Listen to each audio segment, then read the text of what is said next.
Be creative, innovative, passionate. Be excellent, inspiring, driven. Be faithful, disciplined, prepared.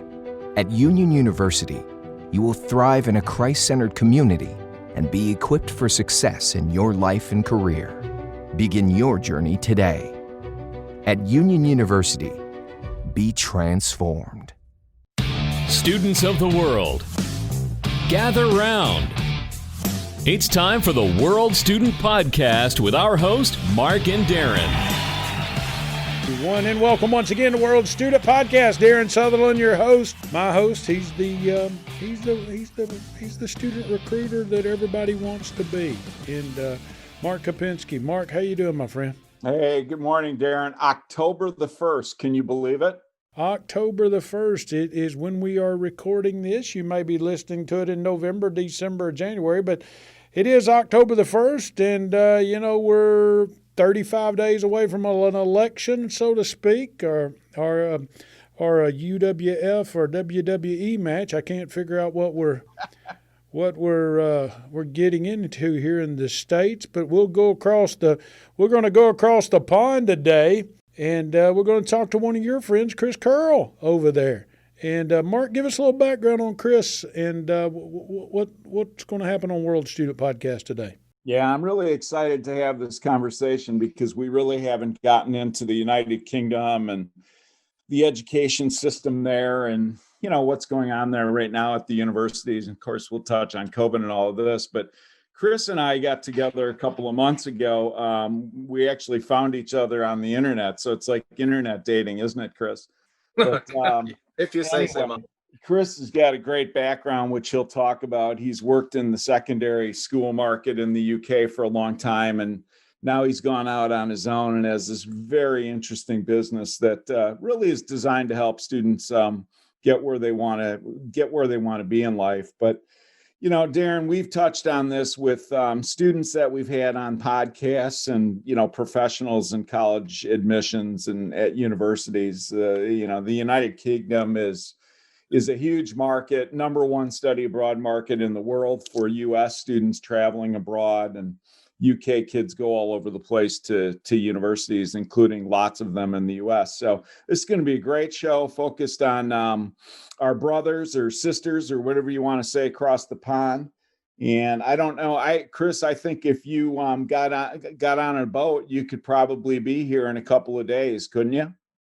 Well, I'll just get going. I'll just go and get my rowing gear on. I'll be with you in a few minutes. Anyway, how about that accent too? Especially next to mine and yours, Darren. Oh, man, here we are. We're in Atlanta, Georgia, the heart of the Southeast. We're in New Jersey, the heart of the Northeast, right outside of New York. And we're in London, we're right outside of London on the east coast of Great Britain with Chris. So we're truly World Student Podcast. We're truly all over the world today, Mark. We got it. So, Chris, maybe just introduce yourself to our audience, and Sure. We'll start talking a little bit. I mean, you know, Darren and I are always curious about what's going on, you know, in people's neck of the woods with COVID, and, you know, are you guys locked in your basement or what are you doing? So maybe we'll start there and then, you know, get into what's happening in higher ed. But it's over to you. Tell us a little bit about yourself and what you've been doing. Well, yeah, first of all, thank you, Darren and Mark, or should I say Darren and the doctor? Yeah. There you go. The doctor is in the house. We'll do a show on that sometime, Darren. I think you should. I've been listening to your other podcasts and enjoying them, and I enjoy the banter that goes on. And the doctor sounds such a good title for you, Mark, if I may say. So my background is that I've taught in a number of independent schools in England. So that's senior schools, that's students going up to 18, and junior schools, and that's schools that go up to 11 or 13. And the school I've spent most time in is probably the oldest school in Europe, which is called the King's School Canterbury. And that was founded in 597. It may account for my accent to a degree, I guess. I don't know. That's older than Atlanta, Darren. Yeah. I went there as a boy too, and I went there as a teacher. And when you go to King's Canterbury, you have to wear these wing collars and you look like a penguin.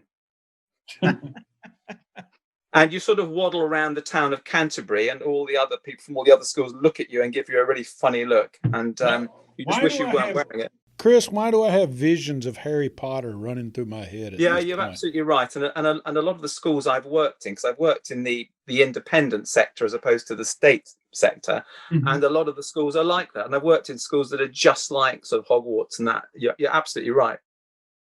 Anyway, so I was a teacher for about 15 years, and that involved doing things like being in charge of boarding, being in charge of co-curricular activities, head of English, head of drama.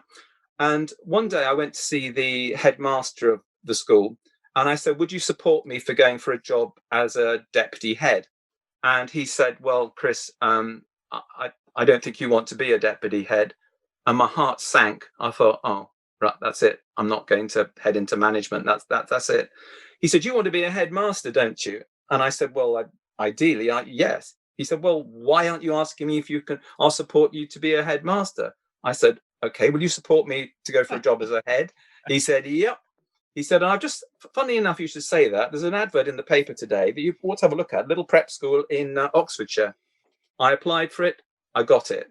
And for 16 years, I was a headmaster of 4 different prep schools. These are schools going up to 11 or 13 in England. I also worked at London University at one stage, where I tutored PGCE students at the Institute of Education, running their seminars and supervising teaching practice. And for my spare time in summer holidays, I ran summer language schools for students from abroad, based in British boarding schools like Stowe and Dulwich and some of those names that people may know. But then the headship really, I suppose, is what's dominated my career. For 16 years I was a head, and we ended up down in Cornwall. But then we had a family situation. Say again? I said, that's a beautiful place. Cornwall is beautiful, and we absolutely loved it. But our lives came to a halt when my wife was diagnosed with breast cancer, and we both, at that point, stopped and said, right, we're going to take some time out here, and we're going to do something else. And so that's when we thought about setting up a company where we could do online work as she was recovering. And we came up with the idea of the company that we're now just getting go with, which is called Ask the Head. Wow, good timing with COVID too. My goodness. Well, it was. And obviously we didn't know COVID was happening. We'd already stopped working as such.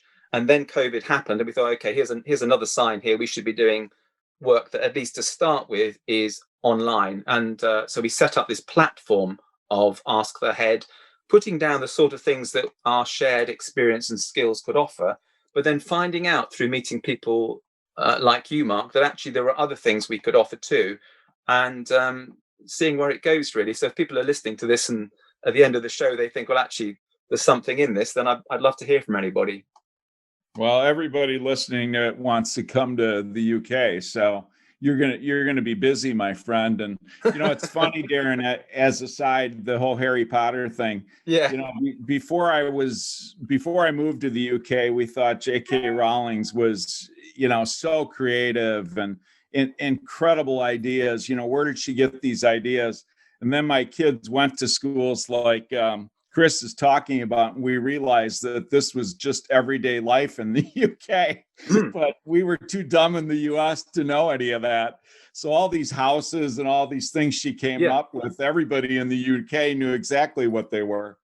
It's unbelievable, really, because you wouldn't imagine it. I mean, the good side of it is these are amazing places with tradition and, some wonderful buildings and places to live and work. But on the other side, you've sometimes got rather outdated practices that need updating. So if you're a headmaster, as I was, you're trying to update boards of governors who are very much like the sort of boards of governors, you might imagine in Harry Potter or on the Muppets. And and they really, you say, for example, you'd say, now look, I want to have a focus on well-being in the school. And the chair of governors would say, look, Chris, we can't have this well-being. This is some sort of religious sect or something weird, isn't it? No, well-being is really important in schools. You have to look after your children. No, I don't think we'll have that. Yeah, have them and send them to somebody else. Well, you're fighting with those sorts of things. So it was a mixture of challenges and positives being ahead. I was able to move the schools on to build strong communities, to get on with the students, the staff, and the parents. I would stand in the car park every morning greeting all the parents and the children, and they loved that. But the old governors in that particular school said, Chris, I just don't get this. Why are you standing in the car park? You're the headmaster. You should be in your office on your computer. This episode of World Student Podcast brought to you by our friends at Union University in Jackson, Tennessee. Union is ranked year after year as one of the nation's top Christian universities. Learn, thrive, succeed. Begin your journey today. Check them out at uu.edu. Chris, as a headmaster of a private school in England, you know, one of the biggest things about private schools is preparing kids for secondary education. And I know here in the States, that's a big deal for the private schools. Is that as huge a deal in Great Britain as it is here in the States, of making sure that your students are prepared properly for secondary education at some of the elite schools and even some of the state-sponsored schools, so to speak? I mean, a lot of kids in the States, you know, they go to private schools so they can get into the Ivy Leagues or the major state universities or the Emorys or something of that nature. Is that one of the jobs of the headmaster over there? Yeah, it's massive because, and two of the schools I was head of were on the edge of London. And there in particular, you've got this massive pressure from the parents who aspire for their children to go to particular schools or particular universities. And sometimes that's fine because that's going to be the right place for the children. Sometimes it's not. And sometimes as a head, you have to take parents aside and say, actually, you know, this school might be better all round for your child than that school, where you'd maybe like them to go there for a sort of status symbol for your family. But actually that might not be the right school. So it's a major thing. And we found that sort of schools near to London tend to be very pressurized, and some of the other big cities. Out in the country, less so quite often, a little bit more relaxed and willing to just find the school that's right for the child all round, rather than this sort of thing about let's push them academically as far as we can get them. Nice. Hey, Chris, I wonder if you can take us through the system a little bit. So, Yeah. You're a youngster, talk to us about those formative years of education. Yeah. And then we call high school here high school. There you refer to it as secondary school. Sure. I mean, walk us through that, the assessment process, what the students are doing, and then how they matriculate to university. Sure. So basically, you have a choice of going with the state sector, the free, where you don't pay, and that has primary, which is up to 11. So that's from age 3 or 4 up to aged 11 would be the primary. Then secondary is 11 to 18. Those are these state schools. Then you've got the independent sector where people are paying for education. And at the younger level, you've got the prep schools, the preparatory schools or junior schools. And most of those will go from children aged 3 or 4 up to 11 or 13 years of age. And then you've got the senior schools, a lot of the famous ones, your Eton, your Harrow, those St. Paul's that everyone's heard of, that go from 13 to 18. Some of them go from 11 to 18. And then through that time, you've got these key stages, key stage 1, 2, 3, 4, which kick in at various points. And there are tests and there are exams. And as you probably know, at 16 or thereabouts, people are doing GCSEs. And then at 18 or thereabouts, they're doing A-levels are the most popular choice. But they've got the option of things like BTEC, national vocational qualifications, baccalaureate, advanced diplomas, apprenticeships, all sorts of other things. But within that, you then have this issue of whether it should be exam-based or there should be some continuous assessment. And one thing that Mark and I have talked about is that a lot of these A-levels are very based on children sitting at a desk in a room with 50 others, and it's all on the day. And I have to say, I think that's quite tough for a lot of children. to have their future career based on that few hours sitting in a big exam hall. So there's one big issue, I would say. Oh, that's interesting. Can you say something? This COVID-19 thing has prompted students to, massively change their plans all over the place. And, in the US, a lot of students are taking what you guys commonly call a gap year. But, we know that is a big deal in the UK. A lot of students will finish what you just described, the secondary school piece. And then they take, I guess, a year off, and then they go on to university. Can you talk a little bit about that? Because it sounds really interesting. Well, I think, on the other side of that is a lot of the schools I've worked in, we've had gap students, and it's actually worked pretty well from both sides, because it means that from the student's point of view, they get a chance to have a year, let's say, in this country, and they get to find out about the culture, the language, and they maybe are sports assistants, or they're helping in some particular aspect of the education that interests them. And that can work really, really well, and they can relate well to the students. In terms of age, a lot of these people might be 18, 19. So if they're in the secondary school setting, their age is only just a little bit older than the oldest children, oldest students. And if it's in a prep school, then you're maybe 5 years away. Then from the other side, I think it's got a big benefit for the school to have somebody helping out, and then you've got the benefit to them of being in that culture, in the other country. So I think it can work out, and depending on the student, it can work really well. If it's somebody who needs to keep going, then maybe a gap year isn't such a great idea. But if you've got that momentum and you're going to use that year for something useful, then it's not a bad idea. What are they doing, Chris? I mean, when you say something useful, what do they tend to do? Are they doing an apprenticeship somewhere? Are they working or traveling, or what does it look like?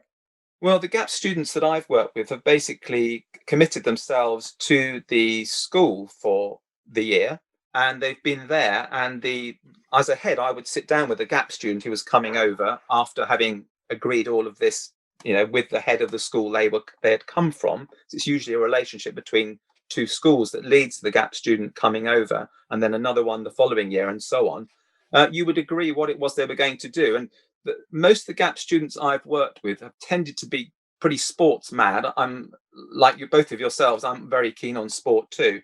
And that works really well, because they get involved in all the games, all the social stuff with the students, and they can sort of be a little bit in between the staff and the students. And it's quite a good, if you get the right people, it's a good way for them to grow up a little bit and have a bit of experience. Chris, as a headmaster of a school, a private school there in Great Britain, you were approached, I'm sure, by U.S. colleges and universities on a regular basis. If a admissions department wanted to reach out to some of these schools in Great Britain, what would you give them advice on how to do it and how to make contact? Say like our friends at Union University said, hey, we want to target Great Britain and target some of these schools because we have a great offering here in the States, in our hometown of Jackson, Tennessee, where Union University is located. What would you suggest to those people? So this is for people coming over to the UK? For recruiters coming to the UK to try to bring students into the States to attend their colleges and universities. Because one thing about Great Britain, we know the students are prepared. Okay, it's not like some other countries where we've got to make sure the testing's properly done, the language, there's not a language barrier. But I mean, we're right for the picking. I mean, you've got a great education system, as Mark has said many times. So the transition is not that hard. It culturally may be some difficulties, but otherwise it's pretty simple. What would you tell these admissions departments in the States about recruiting students in Great Britain? Yeah, I would say it's horses for courses, isn't it? It's trying to get the right fit. So I would want to be finding out about the students and then trying to match them with what I would feel would be the educational establishment that's going to work best for that individual. So talking to the student, talking to the families, finding out what sort of thing that interests them and what it is that particular school or university has to offer. So trying to match them together. So the schools, I know a lot of the schools quite well. The universities, I know some, but it would be trying to link with the key people in those places and set up discussions and meetings to find out where's the right fit. Who, Chris, and go ahead and name names of U.S. colleges and universities, please, but who does a great job in the States of recruiting in Great Britain that you recall from your days of being a headmaster? What school does a good job? So you're talking about schools in the US? Yes, sir. Yes, sir. Gosh, that is a really difficult question. I guess the famous ones, like you were saying, with kids coming out of secondary school wanting to go to Oxford, Cambridge, those kind of places. I would imagine Harvard, Yale, Princeton, have that same vibe to them on the other side of the pond. But the U.S. system is so much bigger than the U.K. I mean, you have less than 100 universities in the U.K. or something like that, right? Yeah. And we're at, I don't even know what we're at anymore, Darren. At least 4,000 institutions. Yeah. So I mean, the variety of academic product here, if I can use that term, is pretty incredible. So navigating that for a young person from the UK, once you get, and I used to do this, Darren, you'll appreciate this. I used to go into British schools and, I'd ask students to raise their hand if they could name 10 US institutions.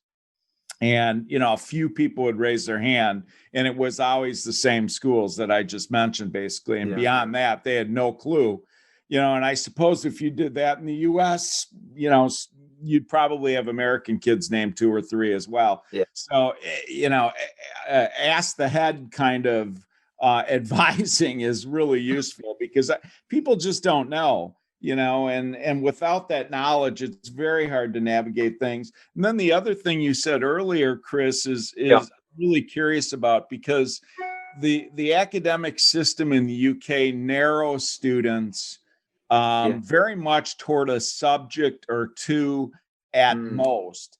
Yeah. And in the US, we keep it quite broad. And even at university, there's a lot of choice of subject study before you actually kind of nail down, maybe what you're going to do. And I would imagine that that's going to take some getting used to if in the last, 2 or 3 years of your studies at the secondary level, you've concentrated on just math or just science or something like that. And then you go into the US and you have to take, 10 different subjects. Yeah, I think that's true. And I think that we've obviously got the national curriculum here, which the state and all of the independent schools follow the national curriculum, and the independent schools will say, and we do a lot more too. And that's why the parents will pay the money, because they're hoping to get something extra and also other things they feel are not being offered there. But the syllabus, certainly when you hit A level, then you're restricting yourself to 3 subjects, maybe 4, but the rest of it's all disappearing. And so it certainly is narrowing it down, which is fine if you know what you're going to do and where you're going to go. If you don't, then you've cut off a number of options possibly. Chris, what percentage of students in Great Britain go to secondary education? Well, they've all got to go up to 16. And then at that point, you're talking about, I think it's an increasing number of students now are keeping going and are going on to colleges or universities. I can't give you an exact figure on that, but I think the numbers are going up quite significantly. And I think the governments over the years have tried to push that up, partly to push their own stats up, but actually, it's a good thing that people are keeping going and are doing work that's going to lead them into jobs afterwards as well. So I'd say most now are going on to something after school. Nice. Mark? I'm just curious what the job market is right now, Chris, in the UK. And, you guys have just come through quite a, unruly political change. Of course, the exit from the European Union. We could talk about Brexit for the next 2 hours and still wouldn't get a show in. I mean, you No, think I've got about to it. go if you're going to do that. Well, I mean, a lot's been going on in a short amount of time. Oh, gosh, yeah. You have the exit, you have change Yeah. in parliament, and then Yeah. you have COVID, all Yeah. on top of each other. I mean, Yeah. give us an idea of what's going Yeah. on with everyday life there right now. Well, it's a real mixture, you see. And so, yeah, you're right. So we've had, Boris Johnson elected, originally a very popular character in this country, a fun, sort of ebullient sort of figure, mayor of London. Everybody thought he was funny and loved him. And then he becomes prime minister, and then he's got, COVID to deal with, and he's sorting the Brexit thing out. His popularity has gone right down now. You didn't mention his girlfriend, though. Well, yeah, I should have mentioned his girlfriend and his little child. But yeah, so all those things have gone on. You have to feel a certain amount of, sympathy for the guy with all these things happening. He wanted to come in and be this new Churchill and be able to have, do all these things with the country, and it would be all great and exciting and creative. And then he's got landed with COVID to deal with and all these other issues.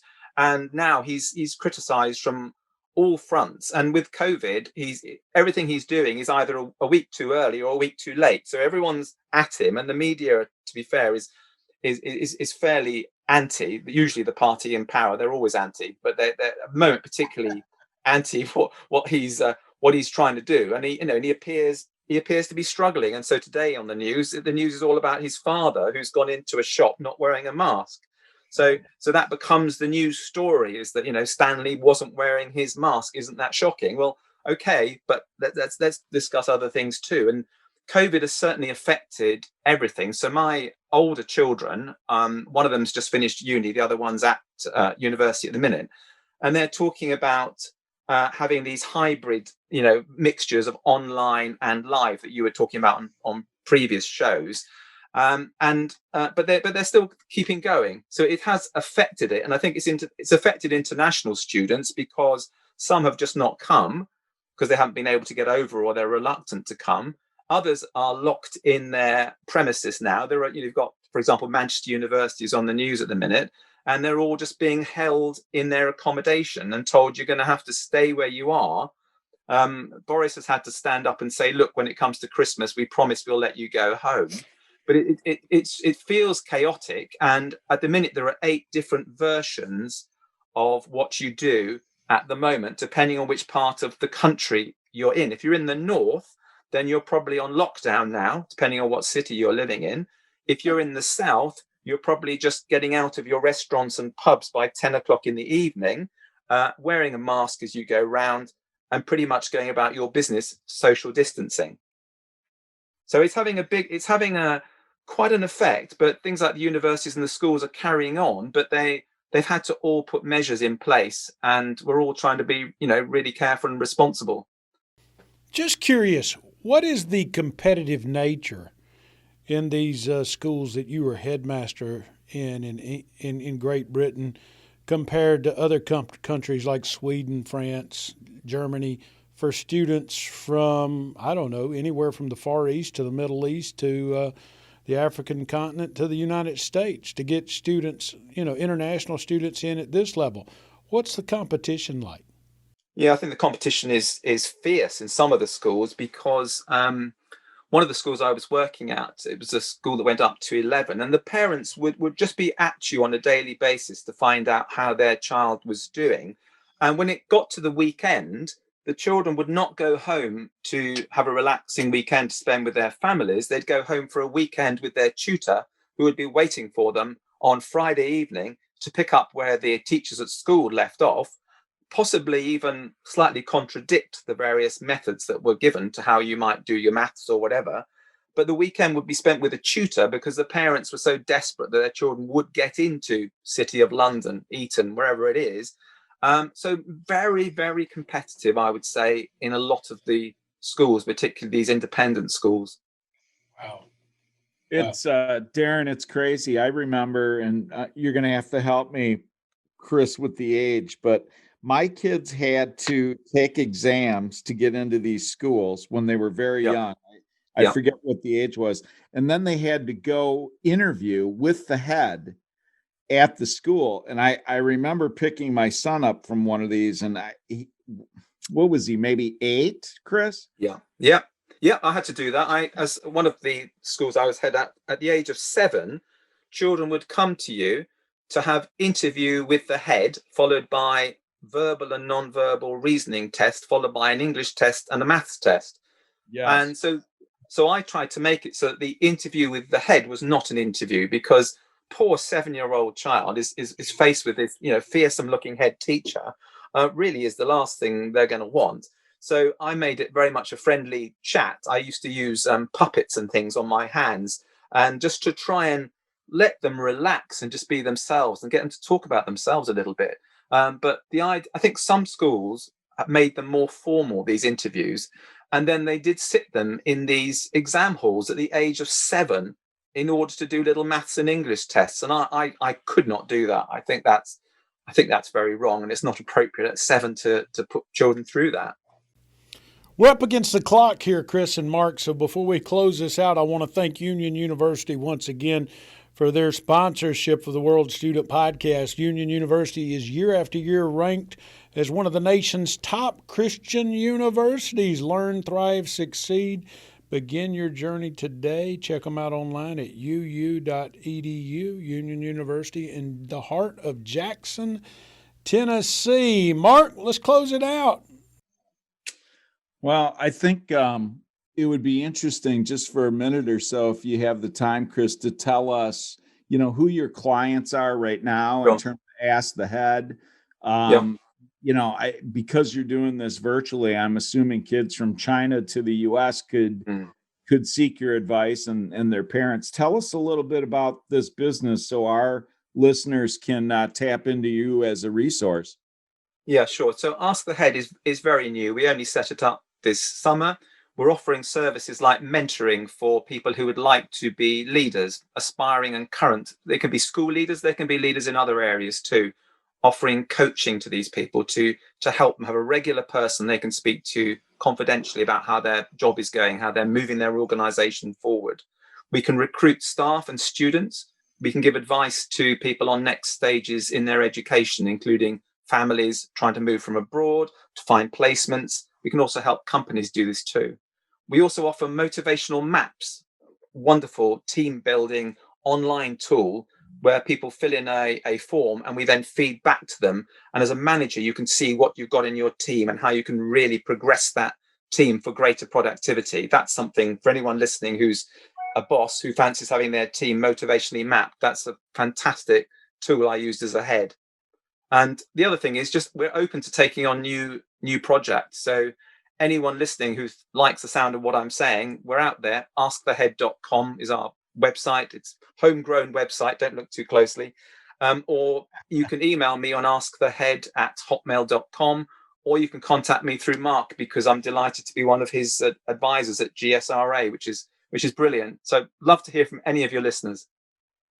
Yeah, it's really good. Our friends at Union, Darren, could probably use our friend Chris's help. I mean, I would think that, where they're located, the great programs that they have, kids from the UK would really find, Tennessee to be a beautiful place to study, and what a great school it is. Yeah, it's more than just Nashville, more than just cut. If you have Nashville, what else do you need, really? That's true. You need proper coffee, because International Coffee Day today. Yes. Oh, yeah. Well, I've had like 5 of them already. And you know what? I would fit in Great Britain extremely well for 2 reasons. Number one, I think they would love my accent. But number 2, I drink tea, unsweet tea, by the way, on a constant unsweet tea, not sweet tea like they do in the South. I drink unsweet tea. I've always got a cup in my hand like somebody's got a cup of coffee. Matter of fact, sitting here on my desk doing this show, I'm drinking unsweet tea as it is. So I've always thought I would do well in Great Britain, England or Scotland, because I love to drink tea just like you guys. How about that? Well, you'd be very welcome. And I'm going to get my boating gear on after this podcast, and I'm going to start rowing across that pond. So I think that's going to work. There we go. Chris, thank you for your time today. What time is it over there? Just curious right now. Oh, it's probably about 2:45 now, I think, in the afternoon. 3 in the afternoon. And over here, we're pushing 9 o'clock Eastern time on the East Coast. So, folks, he's getting ready for his afternoon tea and dinner. Mark and I are getting ready for the rest of our day, but no matter what time you're listening to the World Student Podcast, whether it's 3 o'clock in the morning in India, 5 o'clock in the afternoon in Los Angeles, 8 o'clock in the evening in Honolulu, or if you're in South America or the tip of Africa, thank you for listening once again. And thank you once again for Union University for sponsoring the show. Again, Union University is ranked year after year as one of the nation's top Christian universities. Union, learn, thrive, succeed. Begin your journey today. Check them out online at uu.edu. Chris, thanks once again. I appreciate your time. I enjoyed it. Thanks a lot. Thanks a lot. Mark, man, always great to have you. Always great to bring in great guests from around the world. And Chris was no different from over there in Great Britain, was he not? Chris is outstanding. The UK is a great place. And we'll do it again next week. I think we have a sports show coming up soon. So we're going to get some students on that are playing college sports in the U.S. That should be a fun show. It'll be fun, and we've got the president of Union University coming up in a couple of weeks, and that'll be a great interview. Again, go back in our catalog. Go to World Student Podcast. You can find a podcast basically with any part of the world that we've discussed. I mean, Mark, we've talked to folks in India, folks in China, folks in Singapore, Australia, Great Britain, of course, the U.S., and we just keep expanding our boundaries, so to speak, do we not? We do. Our friends in Canada have been on me. They're like, how come you guys haven't had a Canadian show? So I told them once they open the border so we can go back up to Canada and, get our syrup for the winter, our tree syrup, then we'll do a Canadian show. But yeah, I better just put that on the docket soon because they're screaming pretty loud up there. Thanks once again for listening to the World Student Podcast. Again, Chris, thanks for being a guest. We look forward to talking to you again. Mark, thanks as always. And Mark, tell folks where they can find you. Well, I've been twitting up a storm lately. So at Kopensky33 is where you'd find me on Twitter. I've had a lot of stuff out there on what's going on in education at the moment. So get me there or always at gsra.org.uk. There you go. This podcast produced by BG Podcast Network. We'll talk to you next week on the World Student Podcast. Thank you for listening to the World Student Podcast. For more information on how you can be a part of this podcast and information on international student recruitment, email us at worldstudentpodcast@gmail.com. And please leave a remark in the remarks section. This podcast was a production of BG Podcast Network. Jonathan Giles, producer. Jacob Sutherland, director. Be creative, innovative, passionate. Be excellent, inspiring, driven. Be faithful, disciplined, prepared. At Union University, you will thrive in a Christ-centered community and be equipped for success in your life and career. Begin your journey today. At Union University, be transformed. Fast Track Student Loans can get your student loans out of default, stop any wage garnishments, stop collection calls, and stop seizure of your tax refund. Give yourself a break. Stop the stress and get your student loan payments down to as little as $25 a month based on what you can afford to pay. 800-292-6156. 800-292-6156. 800-292-6156. 800-292-6156.